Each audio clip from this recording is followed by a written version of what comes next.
Hello guys, welcome back to my channel. If you're new to my channel, hello and welcome to my channel. My name is Summer. In this video I want to talk about this video I came across. I'm gonna say this, I've never seen this woman before. It's my first time ever coming across her, and I saw the video, just not the way you just see a video there on Facebook. There's just some of the things she said that I just motivated me to want to come and make this video. So she was speaking about marriage. First thing first, I'll let you guys listen to what she has to say, and I'll come back and say what I want to say. Every time we do counseling, first session, this is what I say to the couple. If you are in a room and there are no windows and there are no doors and fire breaks out in that room, what will you do? What will you do? Anybody? You have to put the fire out. But if there are windows and there are doors, what do? Everybody will find their way out. So what happens in marriage is that when you walk into marriage, if you leave the windows and doors open, you will use it. You have to seal every window. You have to tell yourself, now that we've gotten married, there's no way out. So divorce becomes a curse word. For you, it becomes till death do us part. And that's what covenant really is. Covenant is that two become one. That means you are no longer two people. Pastor K explained this yesterday. We're no longer Kingsley and Mildred. We're kindred. He's the head and I'm the body. And for the marriage to end, it means we're separating head from body. And what's that? That's death. If you separate a head from a body, it's death. And that's what God was saying, that I hate divorce. I hate the dismembering of something so beautiful. So if you enter with the option of, if it doesn't work, I'm out, it will not work. So if you want your marriage to last, you have to take out that option of, if it doesn't work, I'm out. It has to work. That's the only option we have. It has to work. So the first thing is, you must shut all windows and all doors. I saw that video and I just watched the video and I heard all these things she's saying, and I just feel like I have a weight loss program. In case you're coming across this and you want to sign up, I'm going to put the link in the description box and in the comment section, and if you want to Google it, it's healthyweightloss.com, because it's not just about losing weight but losing it in a healthy way. It's important. Be careful. I've been saying it, I've been doing this disclaimer. If you do not have the discipline to stop when you reach the ideal weight, please do not do it, because you're going to lose too much weight. You don't have to starve, you don't have to go to the gym. It will blow your mind. So it's healthyweightloss.com. That is my website. These are topics that people, or we, shouldn't be silent about. Like I said, it's my first time ever coming across her, and never, so I'm not going to judge this woman by this one video. I don't know what her other messages may be like, or what her typical message or preaching would be like, but I want to speak on this one that I saw. And we've been saying it for the longest time, but it seems like it bothers me that it seems like some people can't be reached with some of the messages that we try to pass across. What am I speaking about? You see a message like this, especially coming from a woman, I feel like it's really sad, especially after we've seen the stories of people like Osinachi, that we know the story of how she endured in her marriage. She was married to I don't even know if her husband was a pastor, but they were born again Christians. They were serious Christians. And she stayed. You know, when you preach a message like this and you say that there is no way out, that is a lie. Or when the way she said it, like, oh, when you are in a room and there's no window and there is no doors and there's no way out, that message is too strong and it's very dangerous. Because the message then is that once you go into marriage, see it as there is no way out. But that is not true. There is a way out. There is a way out. Even in the Bible, there's a place the Bible said to give certificate of divorce.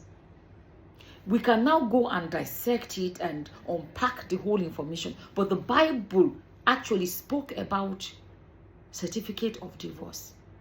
That means at least the Bible recognizes that there is a way out.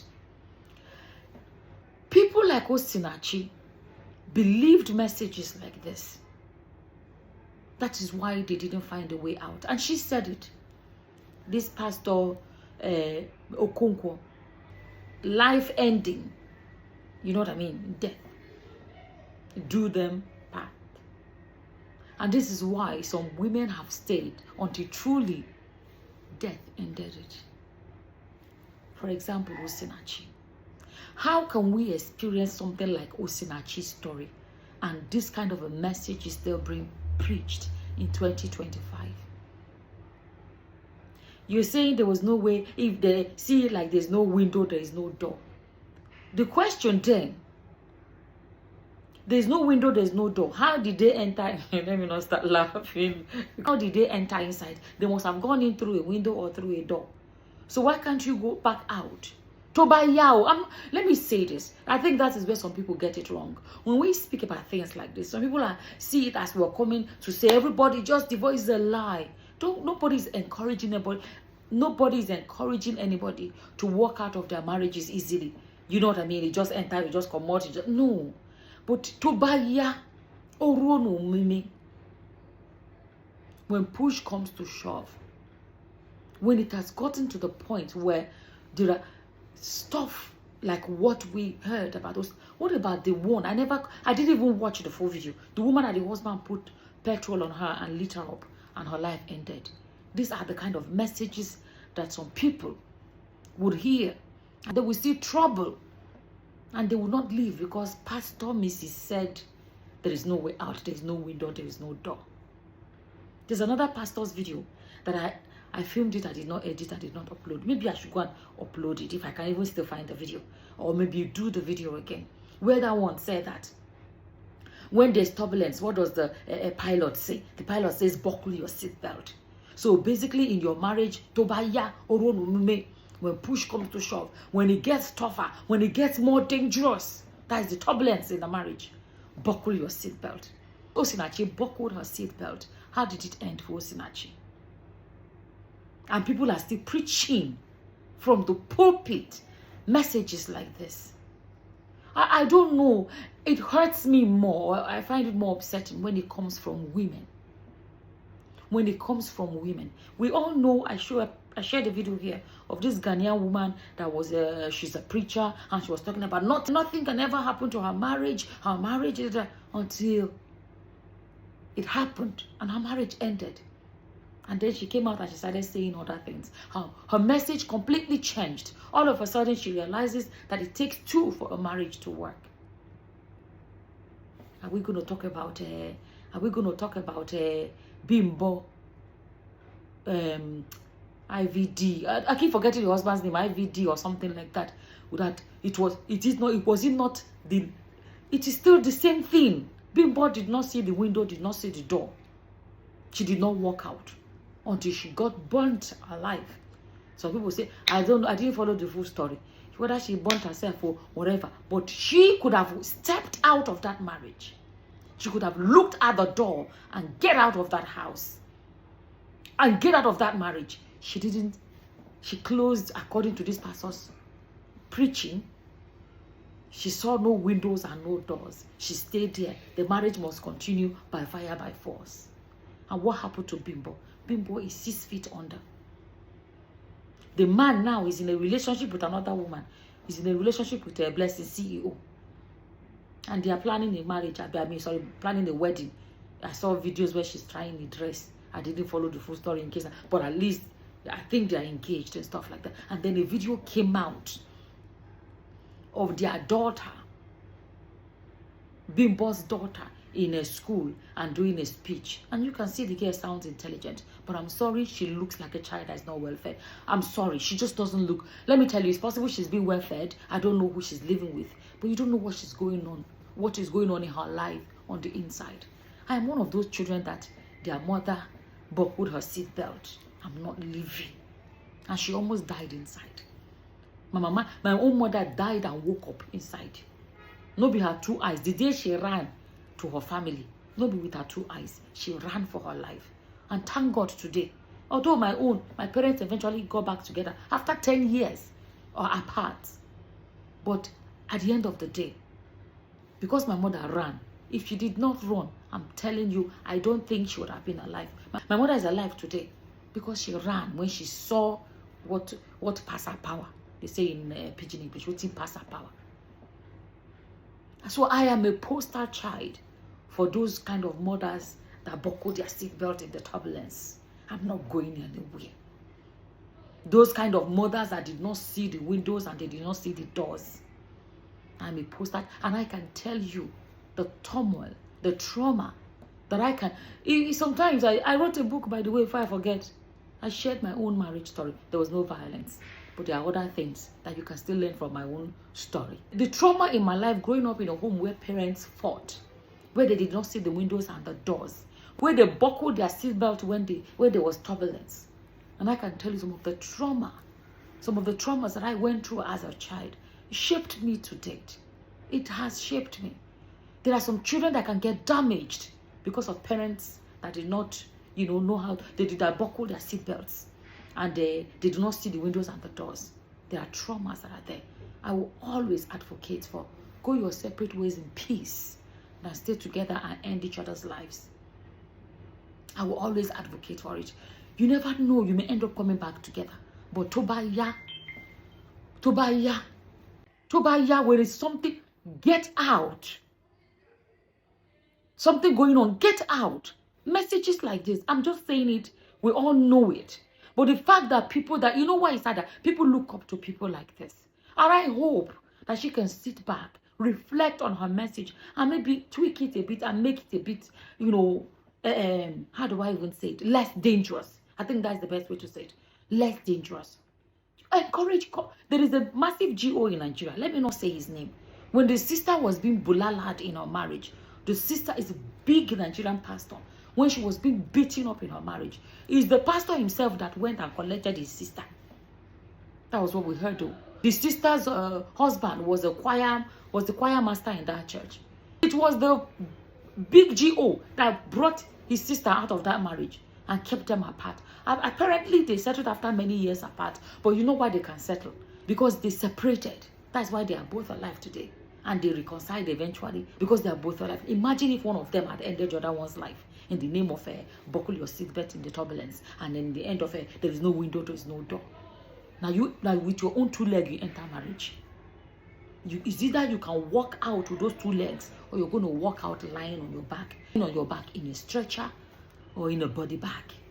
It's not worth it. There's only one life. No Bible. Okay, another thing they always preach, God hates divorce. God hates a lot of things. God hates mothers. God hates lies. God hates stealing. God hates corrupt politicians. Corruption in politics. God hates lies from the pulpit. God hates stealing in the name of the Lord. All these pastors are doing. There are so many things God hates that people still do. Pastors don't carry. But when they preach God hates divorce, you would think it's the only thing God hates. The violence in the marriage, God hates it too. So are you going to do that one and say, God hates divorce, but let me stay in the violence? God hates that one too. Ending each other's lives, God hates it too. I saw that message and I say, let me come and speak. Because I am one of those children that their parents believed in by fire, by force. Let me speak. You never know who it would say. So sometimes when I stop making videos like this and people send me messages and say, Soma, if not for you, this would have happened to me. When I heard that your message, that is why I did this. Thank God for my life today. Look at that. It was when I heard you say this when I watched that your video. Things like that motivates me to come out and speak even more. Because there's someone listening. And I'm saying to you, if your marriage has gotten to that point where you don't choke, if it has gotten to that point, please, my sister, or my brothers, let's not forget also men are going through hell in their marriages too. My sister, my brother, you are not a tree. Move. With your 2 legs. Move out of that marriage. And go and be fasting and praying after if you want to. But at least be alive somewhere while you're doing that. I don't want it to be a long video. But I don't know whether there should be a law that should. I don't know. Whether they should create a law banning people from preaching this kind of dangerous messages. I don't know that. Or the minister of women's affairs or something. Somebody should speak up. Messages like this, there should be a ban on it. Encourage couples to go their separate ways in peace. Be praying and be working towards reconciling. Let things calm down. There's only one life. Nobody should waste it in the name of marriage. I have never experienced violence in marriage. Never. So because I have not experienced it does not mean I should see something wrong and be quiet. Because your own marriage is sweet does not mean you should come and be preaching message. You should come and be preaching messages that can end other people's lives. It's not good. I don't know. This is how I feel about it anyways. As always, this is my opinion about this. And as always, whatever your opinions are, please leave them in the comment section below. Do you agree with this preacher that you should enter a marriage with your own two eyes? That you were not two eyes with your own two legs. You enter a marriage and then things are happening. You should, the same door you pass, enter. You should pretend that, sorry, I'm going to start laughing. You should pretend there's no more doors and windows. You enter door, you enter window, and you pass door, you pass window, enter marriage with your own koro eyes. And then there is trouble inside. You go pretend there's no more doors. I'm sorry, window. I'm going to start laughing. I don't know what your opinions are. Do you agree with this preaching or do you not? Whatever your opinions are, please leave it in the comments. Leave it in the comment section below. And for you preachers, please stop this. Stop this. Encourage people that when it gets bad, how many more lives do we need to lose before you guys stop preaching this kind of dangerous message? I'm appealing to you guys. This is not, I'm being serious. I'm appealing to you guys. Go back to the drawing board and change this message. Do it in a way that you don't put lives at risk. Please. I'm appealing. Please. It's getting too much. Whatever your opinions are, like I said, please leave them in the comment section below. With that, I'm going to say thank you for watching. Until the next time, guys. Bye-bye. Bye. If you're coming across me for the first time and you do not know, my name is Soma Aku and this is my YouTube channel. I'm a Nigerian that lived abroad for many years and visited Nigeria for the first time in a long time and fell in love with Nigeria and shared my Japada story. And as we speak, I now own a Shortlet and I'm very close to the airport. If you're coming into Nigeria, you need somewhere to stay, contact me, the number on the screen. If you want to stay in my Shortlet, it's going to be the cleanest Shortlet you've ever been in. I'm not bragging, it's a statement of fact. There are people that have booked me. They actually have houses in Lagos, but when they landed, maybe it's 11 at night or 12 at night or too late at night, they don't want to go home that night. They want to stay in my Shortlet because I'm close to the airport, and then they go home in the morning. You understand? So we actually also help people to organize airport pickups. And why that is good is this: the fact that I know who I sent to go pick you up. I wouldn't send someone that I do not trust, you understand, or someone that I feel like is not traceable. So this is the estate where my Shortlet is. Guys, I'm telling you guys, especially Nigerians abroad that have this terrible image of Nigeria. Not all, some people. So when some of them have come to stay in my Shortlet, they're like, wow. They're like, this will even fly past abroad. You understand? So it's important.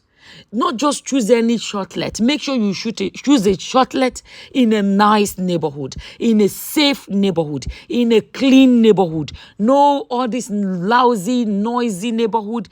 Very peaceful neighborhood. In this estate, you can go for a walk even at night if you want, because it is that safe. There are actually a lot of foreigners that stay in this estate, and you see them walking around comfortably. Contact our WhatsApp number now to book.